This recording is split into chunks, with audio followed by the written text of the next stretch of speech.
Indian Premier league 2026। आज हम उस टीम की बात करेंगे which is the most successful team of the last decade and second most successful team in the history of Indian Premier League. And this is the team which was once led by the god of cricket himself and later on by the Raja.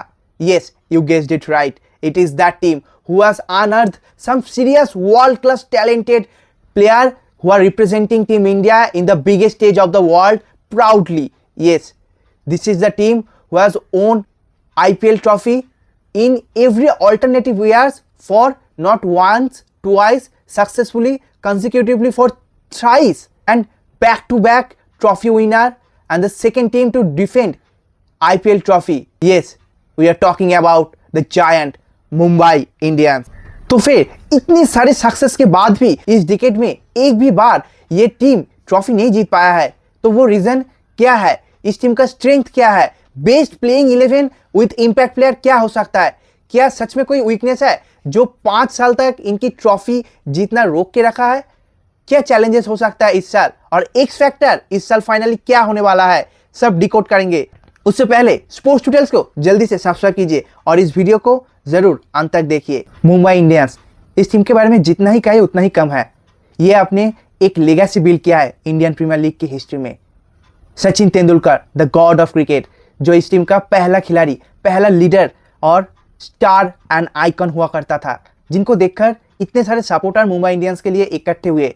और इतने दिन बाद भी अगर इतने सारे supporters हैं और इससे भी कहीं ज़्यादा है, तो उनका कारण है मुंबई का राजा रोहित शर्मा। रोहित शर्मा जो इन फ्रेंचाइज को one of the most successful franchise बनाया है, पिछले डेकेड का बेस्ट फ्रेंचाइज बनाया है। एवरी ऑल्टरनेटिव ईयर 2013, 2015, 2017, 2019, 2020, एक डेकेड में 5 ट्रॉफी और एक भी फाइनल ना हारना, बैक टू बैक टाइटल जीतना और second team to defend IPL title successfully. Rohit Sharma की लीडरशिप ये टीम के लिए सच में एक ब्लेसिंग इन डिस्गाइज बन के आया था, जब 2013 में Ricky Ponting, one of the most successful leader in the history of world cricket, आधे सीजन में कैप्टनसी छोड़ के जाते हैं और रोहित शर्मा को थमा के जाते हैं। उनके बाद से किसको पता था रोहित शर्मा कुछ ऐसा चमत्कार कर देगा कि जिनके बारे में कोई सोच भी नहीं सकता। और मुंबई इंडियंस के पास एक strong, incredibly amazing scout system है, जो seriously some world class cricketers को डिस्कवर किया है, चाहे वो once in a generation world class cricketer Jasprit Bumrah हो, या फिर world class number 1 allrounder Hardik Pandya हो, या फिर कुणाल पांड्या, तिलक वर्मा जैसे खिलाड़ी, या फिर कायरन पोलार्ड जिनको एज अ लेजेंड बनाया है मुंबई इंडियंस। ऐसे कुछ इनक्रेडिबल प्लेयर्स को टीम डिस्कवर किया है। Sachin Tendulkar 2010 first orange cap winner for Mumbai Indians with 618 runs and also the most valuable player, the best award as an individual in Indian Premier League का खिताब जीता। सूर्य कुमार यादव पिछले साल मोस्ट वैल्यूएबल प्लेयर का award जीता, जो मुंबई इंडियंस के हिस्ट्री में 2 मोस्ट वैल्यूएबल अवार्ड होल्ड करते हैं। 717 रन बनाया था और पहला खिलाड़ी था जो हर एक मैच में 25 या फिर उससे ज़्यादा रन बनाया है। इनके अलावा लसित मलिंगा 2011 में पर्पल कैप का अवार्ड जीता था मुंबई इंडियंस के लिए। लेकिन इतने सारे अचीवमेंट के बाद भी ऐसा क्या हुआ कि इस डेकेड में ये टीम एक भी बार ट्रॉफी तो छोड़ो, फाइनल तक भी क्वालिफाई नहीं कर पाया? तो फिर फाइनली क्या इस बार वो स्क्वाड बिल्ड कर पाया है जो इस बार 5 साल की अंतराल की बाद मुंबई इंडियंस को अपने छठे ट्रॉफी जिता सकता है? आइए देखते हैं इनकी स्क्वाड क्या है। तो फिर मुंबई इंडियंस की इस बार की स्क्वाड देख लेते हैं। बैटर्स से स्टार्ट करते हैं। पहला नाम मुंबई का राजा रोहित शर्मा, फिर सूर्य कुमार यादव, तिलक वर्मा, सिरफान रादरफोर्ड और दानिश मेलवायर। अब विकेट कीपर की बारी। पहला नाम आता है क्विंटन डीकॉक, जिनको बेस्ट प्राइस में ऑप्शन में खरीदा था, फिर रायन रिकल्टन और रॉबिन मिंज। अब ऑलराउंडर की बारी। सबसे पहला नाम captain Hardik Pandya, world class कानेट नंबर 1 ऑलराउंडर। उसके बाद Santner, Naman Dhir, Will Jacks, Corbin Bosch, Shardul Thakur, Mayank Rawat, Raj Angad Bawa और अथर्व अनुलकर। अब बारी है मुंबई इंडियंस की बॉलर्स की। पहला नाम आता है world class once in a generation bowler Jasprit Bumrah, फिर ट्रेंट बोल्ट, मयंक मार्कंडे, दीपक चाहर, अश्विनी कुमार, रघु शर्मा, अल्लाह गजनफिर और मोहम्मद इजहार। तो फिर ये हो गया मुंबई इंडियंस के इस बार की फुल स्क्वाड। क्या स्क्वाड देख के वो फीलिंग आ रहा है ना, लग रहा है ना कि 6 ट्रॉफी इज लोडिंग। यस, आइए देखते हैं इस टीम का strength, weakness, challenges, x factor और मोस्ट इंपॉर्टेंटली बेस्ट प्लेइंग 11 इस बार क्या हो सकता है, जिसके साथ इस बार ये ट्रॉफी मुंबई फाइनली 5 ईयर्स की लॉन्ग वेट के बाद जीत सकता है। आइए देख लेते हैं। और अब मुंबई इंडियंस के स्क्वाड का स्ट्रेंथ क्या है। सबसे मेन जो स्ट्रेंथ है वो है मुंबई इंडियंस का कोर। जी हाँ, एक साथ इतने सारे top notch world class Indian player हर कोई टीम चाहते हैं अपने टीम में रखने के लिए, लेकिन किसी के पास होता नहीं है जो मुंबई इंडियंस के पास है। Rohit Sharma, the most successful captain in IPL, one of the most successful white ball leader in the international cricket. इनके अलावा सूर्य कुमार यादव जो current T20 world cup champion as a captain बन के आया है। Hardik Pandya world class number 1 current allrounder. उसके बाद भी once in a generation world class bowler Jasprit Bumrah है इनकी स्क्वाड में, और फिर भी तिलक वर्मा राइजिंग स्टार। तो फिर इस टीम को देखकर तो वैसे ही खौफ अपने आप आ जाता है ऑपोजिशन के जहन में, है ना। इतने अच्छा कोर होने के बाद तो आपको फॉरेनर्स के ऊपर उतने सारे डिपेंडेंस भी नहीं रहता, और वही मुंबई इंडियंस की स्क्वाड का सबसे बड़ा ताकत है। और इनके अलावा अगर किसी भी पर्टिकुलर डिपार्टमेंट देखा जाए, चाहे वो बैटर्स, विकेट कीपर्स, ऑलराउंडर्स या फिर top order batting, middle order batting, finisher, pacer, किसी भी डिपार्टमेंट में कोई भी कमियां है ही नहीं। Top order Mumbai Indians Rohit Sharma के साथ क्विंटन डिकॉक या फिर रायन निकलसन स्टार्ट करने वाले हैं। मिडिल ऑर्डर में इनके पास तिलक वर्मा है, सूर्य कुमार यादव है, हार्दिक पांड्या है। उनके बाद भी वो शेरफन रादरफोर्ड को ट्रेड करके लिया है, या फिर विल जैक्स भी हो सकता है।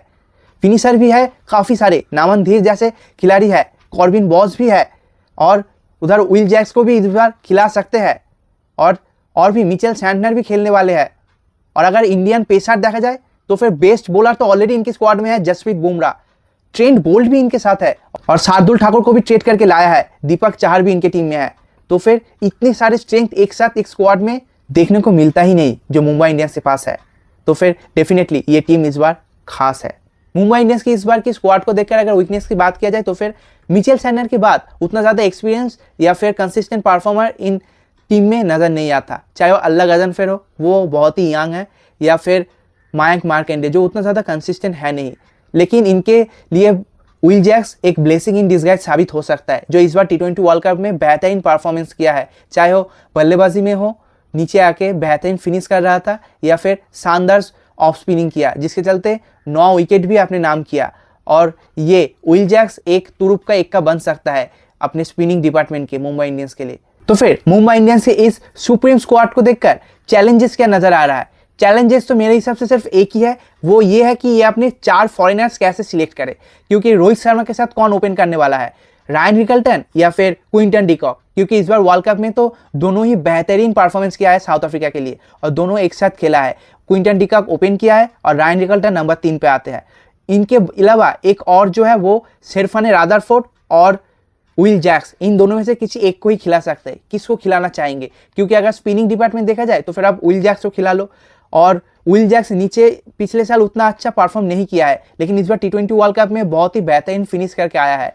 और शेरफन रादरफोर्ड तो वो खेलता ही है नीचे, वो तो बेहतरीन फिनिश करता ही है। तो फिर अब किसको चॉइस करोगे, शेरफन रादरफोर्ड या फिर विल जैक्स? तो फिर ये एक मसला रहेगा कि वो अपने विकल्प कैसे ढूंढते हैं, फॉरेनर्स ऑल्टरनेटिव 4 फॉरेनर्स की कॉम्बिनेशन क्या पिक करते हैं, ये इनके लिए सबसे बड़ा चैलेंजेस होने वाला है। और इनके अलावा अगर एक्स फैक्टर देखा जाए तो एक्स फैक्टर तो आप कैसे देखेंगे, हर एक प्लेयर मैच विनर्स है टीम में, चाहे रोहित शर्मा हो, हार्दिक पांड्या, सूर्य कुमार यादव, जसप्रीत बुमराह, तिलक वर्मा, ये तो इंडियन हो गया, नमन धीर, इनके अलावा मिचेल सैंटनर या फिर Will Jacks, Ryan Rickelton, Quinton de Kock, हर एक है, ट्रेंट बोल्ट। तो फिर मैच विनर्स की कोई कमी है नहीं। लेकिन एक्स फैक्टर एक जो मुझे लग रहा है वो ये हो सकता है कि रोहित शर्मा की ओपनिंग पार्टनरशिप, रोहित शर्मा के साथ अगर रायन रिकल्टन या फिर क्विंटन डिकॉक जो भी ओपनिंग कर रहा हो, उनका अगर एक कॉन्सिस्टेंट अच्छा ओपनिंग स्टार्ट मिल जाए ना तो फिर बढ़िया रहेगा। तो फिर मुंबई इंडियंस को छूना बहुत ही मुश्किल हो जाएगा, क्योंकि गेंदबाजी तो आपका बहुत ही स्ट्रांग है। Mumbai Indians already 20 overs batting करेंगे और 16 to 17 ओवर बॉलिंग करेंगे, क्योंकि बुमराह की 3-4 ओवर तो आप वैसे भी अलग से ही रखते हो। तो ये एक एक्स फैक्टर होने वाला है मुंबई इंडियंस के लिए। तो फिर आइए फाइनली मुंबई इंडियंस की best possible playing 11 with impact player क्या होने वाला है देख लेते हैं। पहला नाम होगा रोहित शर्मा, डेफिनेटली उनके साथ क्विंटन डिकॉक के साथ स्टार्ट कीजिए। अगर नहीं चलता है तो फिर क्विंटन डिकॉक की जगह रायन रिकल्टन को बाद में ले आ सकते हो। उसके बाद नंबर 3 पे तिलक वर्मा और नंबर 4 पे सूर्य कुमार यादव। नंबर 3 और नंबर 4 वो बेसिकली रोहित शर्मा और क्विंटन डिकॉक या फिर रायन रिकल्टन में से जो पहले आउट होगा उनके हिसाब से आप लेफ्टी राइटी कॉम्बिनेशन के तौर पर खिला सकते हो। नंबर 5 होगा कप्तान हार्दिक पांड्या। नंबर 6 पे सिरफन रादरफोर्ड या फिर विल जैक्स। सिरफन रादरफोर्ड को पहले खिला सकते हो। नंबर 7 पे होगा नमन धीर और नंबर 8 पे होगा मिचेल सैंटनर। और इनके बाद नंबर 9 पे आएगा दीपक चाहर और शार्दुल ठाकुर में से कोई भी एक। शार्दुल ठाकुर को अभी के लिए पकड़ लेते हैं। और नंबर 10 में आएगा जसप्रीत बुमराह और नंबर 11 होने वाला है ट्रेंट बोल्ट। तो फिर ये हो गया प्लेइंग 11 और इम्पैक्ट प्लेयर मयंक मार्कंडे होने वाला है। और अगर सिरफन रादरफोर्ड की जगह आप विल जैक्स को खिलाते हो तो फिर आप मयंक मार्कंडे की जगह आप अश्विनी कुमार को भी खिला सकते हो, जो लेफ्ट आर्म पेसर है। पिछले बार काफ़ी बेहतरीन सीजन था उनके लिए, तो फिर डेफिनेटली आप उनके साथ जा सकते हो। तो फिर फाइनली ये हो गया मुंबई इंडियंस की IPL 2026 में best possible playing 11 with impact player. तो फ्रेंड्स, मुंबई इंडियंस का स्क्वाड और एनालिसिस कैसा लगा कमेंट सेक्शन में जरूर बताना। और अगर प्लेइंग 11 में कुछ भी चेंजेस आप देखना चाहते हो वो भी कमेंट सेक्शन में जरूर हमें बता सकते हो। और इनके अलावा अगर वीडियो अच्छी लगी तो लाइक और दोस्तों के साथ जरूर शेयर करना।